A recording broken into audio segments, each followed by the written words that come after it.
अस्सलामुअलैकुम वरहमतुल्लाहि वबरकातुहू। बिस्मिल्लाहिर्रहमानिर्रहीम। मैं आपको इंशाल्लाह केपीके की केमिस्ट्री पढ़ाऊँगी 9th क्लास की, और हम हर टॉपिक को थॉरली रीड करेंगे और अच्छे तरीके से समझने की कोशिश करेंगे।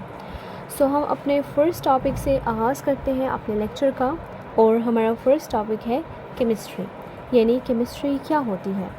तो हम इसकी डेफिनेशन को सबसे पहले समझेंगे और इंशाल्लाह फिर आगे हर टॉपिक को समझते जाएंगे। तो केमिस्ट्री की डेफिनेशन क्या है? Chemistry deals with the study of structure, properties and composition of matter. यानी कि केमिस्ट्री में आप लोग पढ़ते हैं स्ट्रक्चर यानी साख्त, प्रॉपर्टीज़ यानी खसूसियात, एंड कंपोजिशन यानी बनावट ऑफ मैटर। सही, आप साख्त, बनावट और खसूसियात पढ़ते हैं मैटर की। इसकी डेफिनेशन लिख लेते हैं और फिर इसकी डेफिनेशन को हम लोग डिटेल से समझेंगे। तो जी देखिए, हमने डेफिनेशन लिख ली है कि chemistry deals with the study of structure, properties and composition of matter. कि केमिस्ट्री में हम लोग पढ़ते हैं स्ट्रक्चर, साख्त, प्रॉपर्टीज़, खसूसियात एंड कंपोजिशन ऑफ मैटर। तो सबसे पहले हमारे लिए ये समझना ज़रूरी है कि मैटर क्या होता है। ठीक है, तो मैटर को समझने के लिए हम लोग बताते हैं कि देखिए, जैसे हमारे पास क्या होता है मैटर हमारे पास ऐसा सब्सटेंसेस जो क्या करे, जगह घेरे, occupy space and having mass, उसका कोई ना कोई मास हो। ठीक है, इस यूनिवर्स में मौजूद जितनी भी चीज़ें हैं वो सब की सब चीज़ें तकरीबन मैटर हैं। ठीक है, ये पेन, मार्कर, ये रजिस्टर, ये वाइट बोर्ड, ये तमाम चीज़ जिन पे हम लिखते हैं, ठीक है, या जिनसे हम लिखते हैं, और अब इंसान खुद, हम सब मैटर में आते हैं, और तकरीबन कायनात की सारी चीज़ें मैटर हैं। सही, क्योंकि इन सब ने कोई ना कोई स्पेस ऑक्यूपाई किया हुआ है और इनका कोई ना कोई मास भी मौजूद है। ठीक है, तो मैटर के 2 पॉइंट्स हो गए जो कि इम्पोर्टेंट हैं। अब हमने इस टर्म को समझा है जो कि मैटर है। सही, अब हमने कहा कि केमिस्ट्री में हम लोग पढ़ते हैं स्ट्रक्चर मैटर का, प्रॉपर्टीज़ मैटर की, कंपोजिशन मैटर की। तो इसको एक एक पॉइंट को हम लोग डिटेल से समझने की कोशिश करते हैं। स्ट्रक्चर ऑफ मैटर से क्या मुराद है? स्ट्रक्चर ऑफ मैटर को समझने की कोशिश करते हैं कि मैटर की साख्त। ठीक है, केमिस्ट्री में हम लोग मैटर की साख्त के मुतालिक पढ़ते हैं। स्ट्रक्चर ऑफ मैटर, केमिस्ट्री में हम लोग कंपोजिशन ऑफ मैटर के मुतालिक पढ़ते हैं। सही, कंपोजिशन ऑफ मैटर, और इसी तरह केमिस्ट्री में हम लोग पढ़ते हैं प्रॉपर्टीज़ ऑफ मैटर। मैं एक यहाँ एक और पॉइंट ऐड करना भूल गई हूँ, रिएक्शंस ऑफ मैटर, वो भी ऐड कर लेते हैं। रिएक्शंस ऑफ मैटर के मैटर्स के रिएक्शन किस तरह होते हैं। हमने ये चीज़ तो समझ ली कि मैटर होता क्या है। अब हम इस डिटेल में जा रहे हैं कि इस डेफिनेशन में जिन 4 पॉइंट्स का जिक्र किया गया है उनको हम लोग डिटेल से समझ लेते हैं। सही, अब देख सकते हैं मैंने ऊपर रिएक्शन ऐड कर दिया है, तो आप सब भी अपनी डेफिनेशन में रिएक्शंस ऐड कर सकते हैं। ठीक है, मैं पहले भूल गई थी, यहाँ मैंने 4th पॉइंट में रिएक्शंस भी ऐड कर दिया है। तो सबसे पहले हम लोग कंपोजिशन ऑफ मैटर को देख लेते हैं कि क्या मुराद कंपोजिशन ऑफ मैटर से।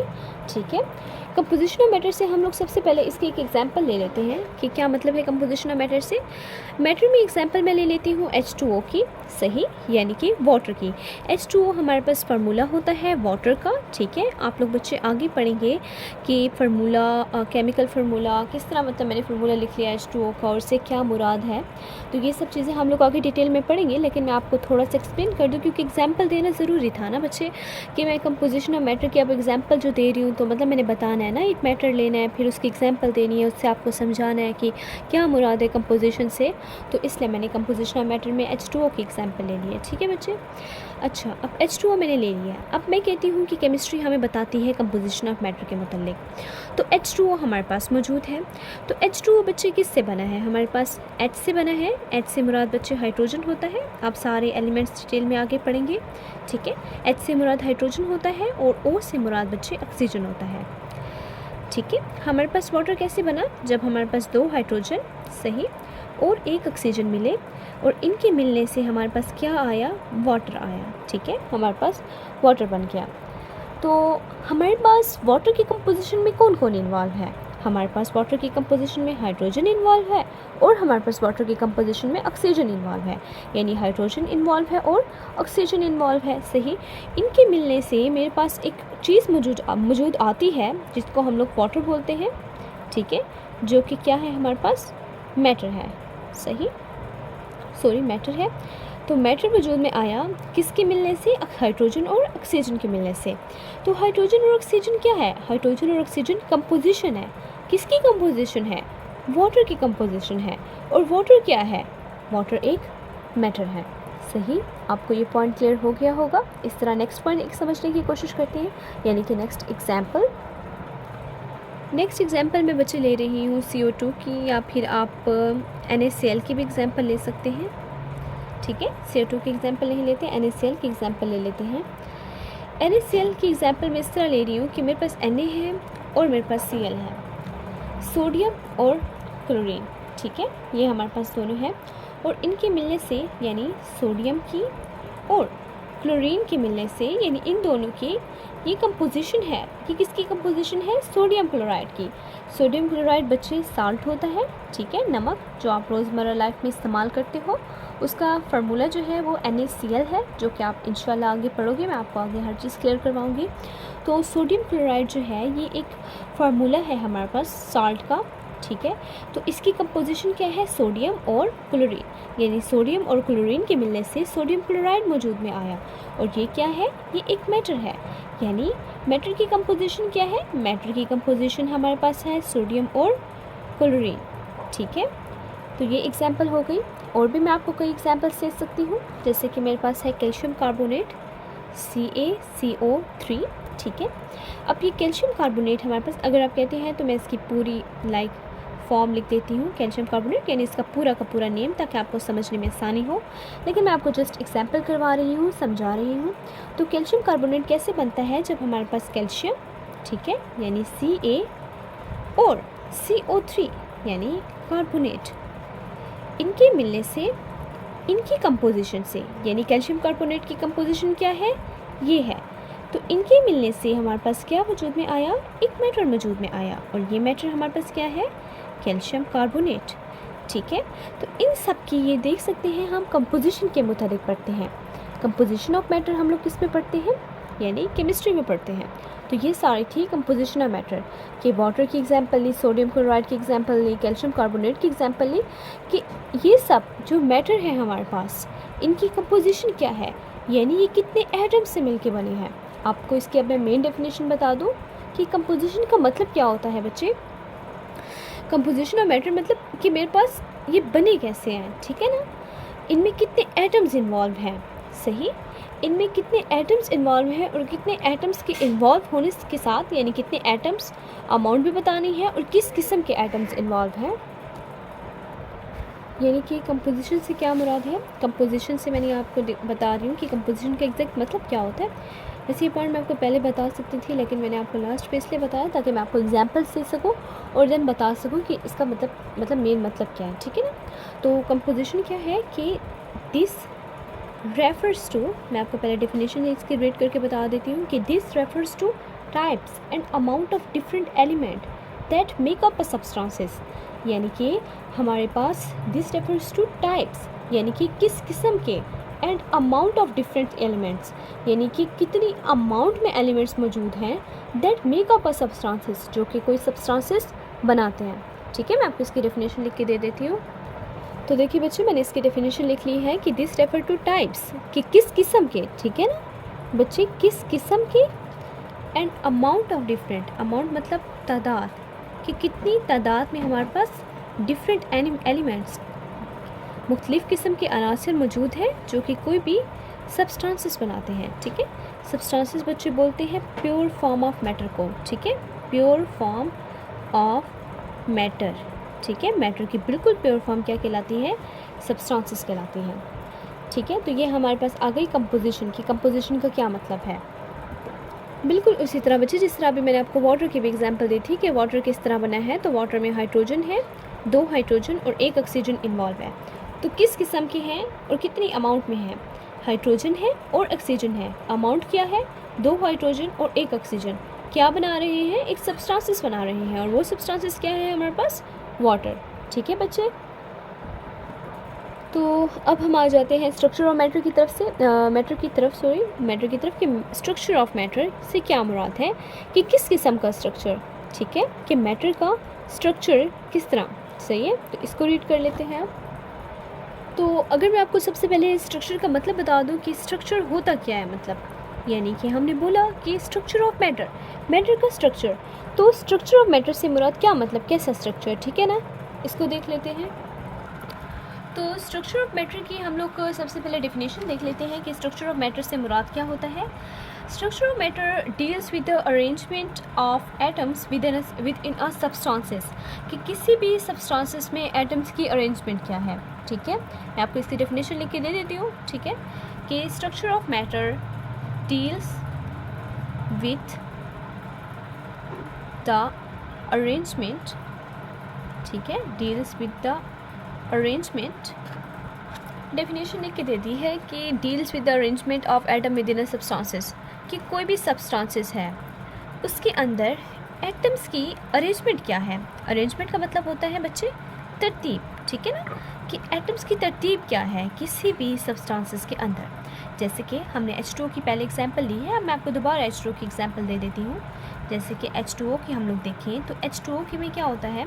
अब यहाँ है लोन पेयर्स का कंसेप्ट आ रहा है बच्चे। मैं आपको लोन पेयर का कंसेप्ट अभी नहीं बता सकती कि ऑक्सीजन के पास कितने लोन पेयर्स होते हैं और फिर वो किस तरह हमारे पास जो है पार्टिसिपेट करते भी हैं नहीं करते। लोन पेयर्स वैसे बच्चे मैं आपको ऐसे बता देती हूँ, लोन पेयर्स वो होते हैं जो किसी भी रिएक्शन में पार्टिसिपेट नहीं करते। ठीक है ना, रिएक्शन में पार्टिसिपेट नहीं कर रहे होते। ठीक है, वो पार्टिसिपेट नहीं कर रहे होते। और इसके साथ हमारे पास क्या होता है, फिर इसका कंसेप्ट डीप हो जाएगा और मतलब हर चीज़ बतानी पड़ेगी। तो बस मैं आपको ये बता देती हूँ कि एक ऑक्सीजन है। ठीक है, ये ऑक्सीजन की मैं फिर से बना देती हूँ कि एक ऑक्सीजन है और उसके साथ क्या है, 2 हाइड्रोजन अटैच है। ठीक है, अगर आप इसका स्ट्रक्चर जानना चाहते हैं कि किस तरह लोन पेयर्स का कंसेप्ट है तो उस पर भी मैं अलग वीडियो बना दूंगी। सही है, और अगर आपको कोई इन्फो चाहिए इसके मतलब या कोई क्वेश्चन है या लोन पेयर के मतलब, वैसे मैं आगे इसके टॉपिक्स आ रहे हैं नेक्स्ट चैप्टर में भी, इसको एक्सप्लेन कर दूँगी। तो आप कमेंट बॉक्स में मुझसे क्वेश्चन पूछ सकते हैं, वहाँ में अगर आपको इंटरेस्ट है तो वहाँ मैं आपको एक्सप्लेन कर देती हूँ, वरना थर्ड चैप्टर में मैं आपको डिटेल से एक्सप्लेन कर दूँगी। सही है, तो बस यहाँ देख लेते हैं कि ऑक्सीजन है, उसके साथ 2 हाइड्रोजन अटैच है और इसका स्ट्रक्चर जो है हमारे पास बेंट होता है, बेंट। ठीक है, या फिर आप इसको वी शेप भी बोल सकते हो। तो कोई भी हमारे पास सब्सटेंसेस है उसमें एटम्स किस तरह अरेंज हैं, इसमें एटम्स अरेंज हैं वी टाइप। ठीक है, यानी कि कुछ इस किस्म की शक्ल बना रहे हैं। तो इसका स्ट्रक्चर जो है वाटर का वो है वी शेप्ड, जिसको हम लोग बेंट भी बोलते हैं। सही, यानी कि 2 हाइड्रोजन है, 2 हाइड्रोजन है और 1 ऑक्सीजन है, वो क्या स्ट्रक्चर बना रहे हैं, बेंट स्ट्रक्चर बना रहे हैं। अब आप ये भी सोच रहे होंगे कि अच्छा फिर इसका स्ट्रेट स्ट्रक्चर क्यों नहीं बन रहा। तो ये स्ट्रक्चर और ये जो मैटर और ये सारा कंसेप्ट आगे आएगा। बस अब ये देखिए कि हम लोग मैटर कर रहे हैं, मैटर के बारे में स्टडी किया हमने, फिर मैटर का स्ट्रक्चर पढ़ रहे हैं। तो स्ट्रक्चर इसका वी शेप बनेगा, तो ये क्यों बनेगा, किस तरह बनेगा, ये इंशाल्लाह हम लोग आगे रीड करेंगे। सही है बच्चे, इस तरह स्ट्रक्चर में बच्चे आप बहुत सी एग्जांपल्स ले सकते हैं। आप CO2 की भी एग्जांपल ले सकते हैं और बहुत से SO3 है उसकी भी आप एग्जांपल ले सकते हैं, BF3 है। सही है ना, और बहुत से हमारे पास मॉलिक्यूल्स है, NH3 है, उसका भी स्ट्रक्चर आप देख सकते हैं। ट्राइगोनल पैरामिडल होता है उसका स्ट्रक्चर। ठीक है, मैटर है वो भी, तो उसका स्ट्रक्चर इस तरह होता है। तो उसमें अरेंजमेंट किस तरह होती है एटम्स की। सही है, तो वो भी आप रीड कर सकते हैं, उसको समझ सकते हैं, उसकी भी मैं आपको एग्जाम्पल्स करवा सकती हूँ। लेकिन चूँकि हम लोग बहुत बेसिक सा पढ़ रहे हैं और आपकी क्लास भी अभी 9th ही है, तो इसलिए हम लोग इतना डीप नहीं जाएंगे, हम उतना ही पढ़ेंगे जितना आप एब्जॉर्ब कर सकें। सही, अब आगे मूव करते हैं हम लोग प्रॉपर्टीज़ की तरफ। तो प्रॉपर्टीज़ ऑफ मैटर, अब हम समझते हैं कि प्रॉपर्टीज़ ऑफ मैटर से क्या मुराद है, कि हम किस किस्म की प्रॉपर्टीज़ पढ़ते हैं मैटर की। प्रॉपर्टीज़ ऑफ मैटर का फिर से मैं वही करूँगी, मैं आपको सबसे पहले प्रॉपर्टीज़ बताऊँगी कि प्रॉपर्टीज़ होती क्या हैं। वैसे तो आप उर्दू में अगर पढ़ते रहे हैं और पढ़ते आ रहे हैं कि प्रॉपर्टीज़ का मतलब जो है वो खसूसियात होता है। ठीक है, तो किसकी खसूसियात हम लोग पढ़ रहे हैं, मैटर की खसूसियात। बच्चे प्रॉपर्टीज़ वो होते हैं जो किसी भी सब्सटेंसेस को आइडेंटिफाई करने में मदद देते हैं। ठीक है, that help to identify a substances। ठीक है ना, that help to identify a substances। ठीक है, यानी कि किसी भी सब्सटेंसेस को पहचानने में जो चीज़ मदद करती है वो होती हैं उस सब्सटेंसेस की खसूसियात। ठीक है, थोड़ा मैं आपको इसको स्लो करके पढ़ा रही हूँ ताकि थोड़ा सा इसका कॉन्सेप्ट थोड़ा सा डीप है ना। मतलब प्रॉपर्टीज़ दो किस्म की अब हम पढ़ेंगे, तो वो फिर क्या है कि दो किस्म की प्रॉपर्टीज़ हैं ना, कि फ़िज़िकल प्रॉपर्टीज़ और केमिकल प्रॉपर्टीज़। ठीक है, फ़िज़िकल प्रॉपर्टीज़ हैं, और थोड़ा इधर गैप करके लिख लेती हूँ, केमिकल प्रॉपर्टीज़ हैं। सही है, केमिकल प्रॉपर्टीज़ हैं, फिज़िकल प्रॉपर्टीज़ हैं और केमिकल प्रॉपर्टीज़ हैं। यानी वो चीज़ जो किसी भी सब्सटेंसेस को आइडेंटिफाई करने में हेल्प करे वो क्या कहलाती है, वो उस चीज़ की खसूसियात कहलाती हैं।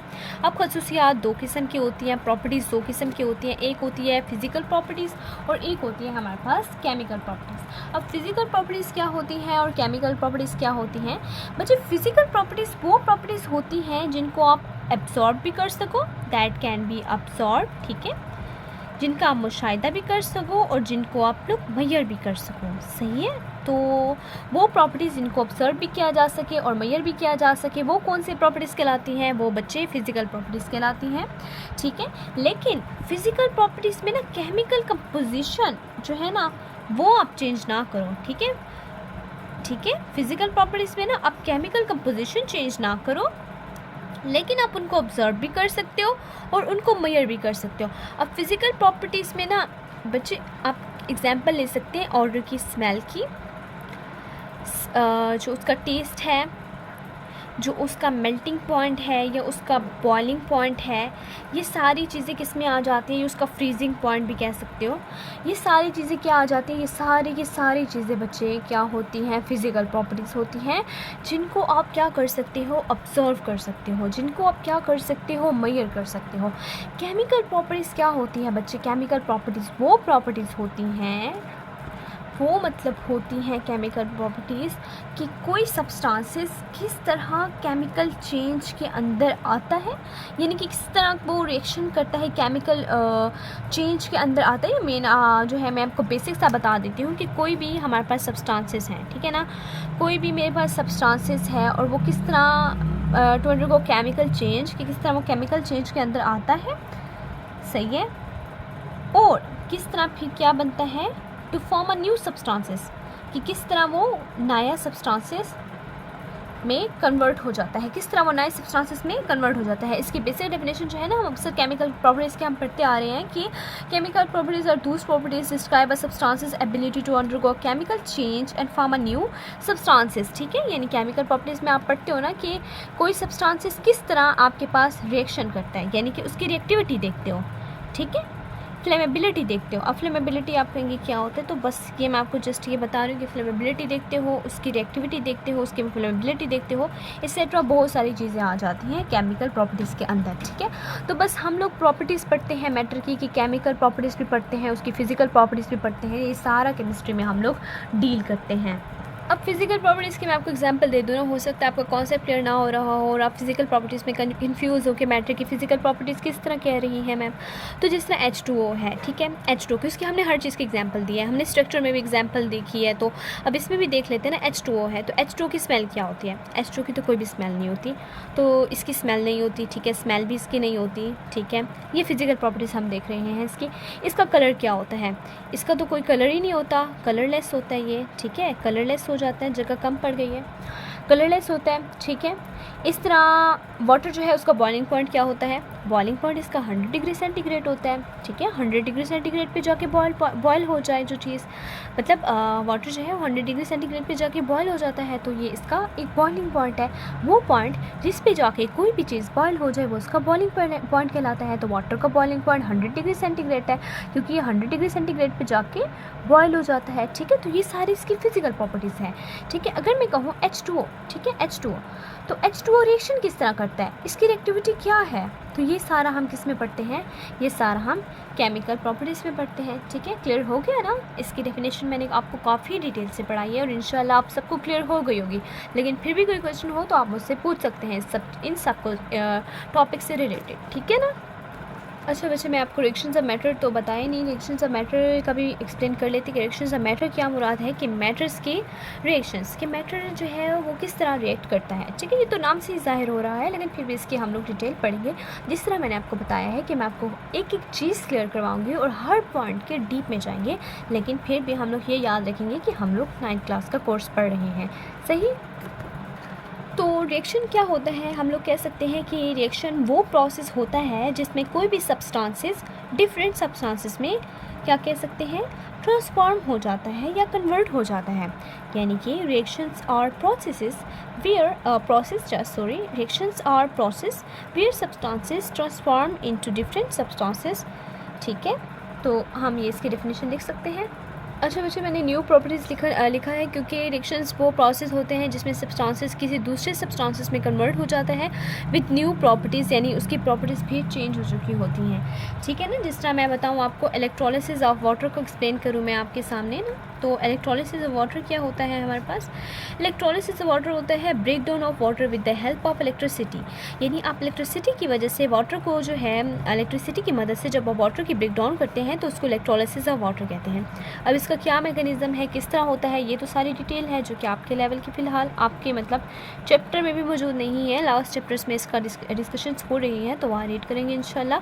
तो जस्ट मैं आपको इतना बताती हूँ कि जिस तरह ये 2H2O है, H2O मतलब वाटर, ये वाटर का फार्मूला है। मैं आपको बार बार एक्सप्लेन कर रही हूँ क्योंकि आप तो बिल्कुल बेसिक में है, तो आपको तो पता ही नहीं होगा कि H2O क्या है। H2O वाटर का फार्मूला है, यानी पानी का। तो वाटर की ब्रेकडाउन होगी और वाटर किस में कन्वर्ट हो जाएगा, H2 प्लस O2 में कन्वर्ट हो जाएगा। तो ये था एक रिएक्शन वाटर का जिसमें हमने वाटर की ब्रेक डाउन की। तो इसी तरह की रिएक्शंस हम लोग पढ़ते हैं मैटर की। मैं तो आपको जस्ट एग्जांपल वाटर की दे रही हूँ ताकि आपको अच्छे से समझ आए।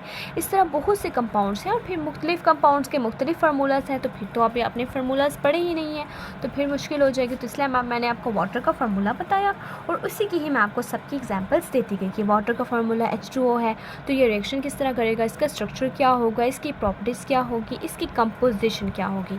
सही, तो ये आज का था हमारा लेक्चर जो कि मैंने आपको डिटेल से एक्सप्लेन किया। हमने केमिस्ट्री की डेफिनेशन पढ़ी और उसको बहुत अच्छे तरीके से अंडरस्टैंड किया। तो आपको मैं एक दे देती हूँ क्विज़, या फिर उसका आंसर मैं कमेंट बॉक्स में आप सबको बता दूँगी। तो क्वेश्चन ये है कि फादर ऑफ केमिस्ट्री कौन है और केमिस्ट्री के फादर किसको कहा जाता है, ये आपके लिए क्वेश्चन है। आप सब ने मुझे कमेंट बॉक्स में नीचे बताना है, ठीक है। इंशाल्लाह आप सब लोग इसका आंसर देंगे और उम्मीद करती हूँ आप सबको मेरे लेक्चर बहुत अच्छे से समझ आया होगा। मेरे वीडियो को लाइक करें, शेयर करें और मेरे चैनल को सब्सक्राइब करें और बेल आइकन को दबाइएगा।